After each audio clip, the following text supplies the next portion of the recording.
Kakching police station के मनुंग चन लेब सोरा Kaithal seat बोम अमा लेरमले हारि पावसिन हाई बोम अदु फी अमगी मथक्ता थमलमने हारि बोम अदु कनाना करी मरम गिदम थमलमलिबनो हाइबा चप चाबा होजिक ओइना खंग मंगमद्रे कक्सिंग डिस्ट्रिक्ट के मनुंग चन लेब सोरा बाजार द सिट हैंड ग्रेनेड अमा थमलमबगी थौदोपो ऑल सोरा क्लब कोऑर्डिनेटिंग कमिटी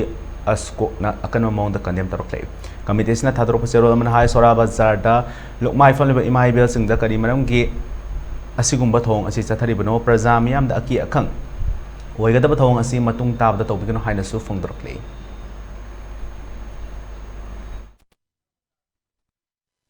मसी तांग तरा गमरी खातर खातुन तुति फॉरफ्राइड तुति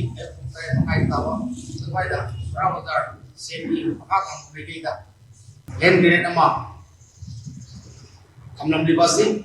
हान मुक्त द ओन सोरा कोऑर्डिनेटिंग कमिटी अस्कोना याम जाम कते तवी कनाना कई मरम के हमलम नो हाइबदु अथु मतमदा सदुपिर न हाइजे हौजी हौजी के वलेदी कसिंग पीएस द पाउ पीर मतुंग दा कसिंग पीएस के टीम लाकना हाइबा एन ग्रेड तो कत्रे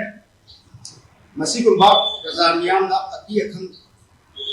थोपा तबो असि मतुंग हो हाना तौदना बा ओन सोरा क्लब कोऑर्डिनेटिंग कमिटी के बेगे देगी मरुना निसी जरी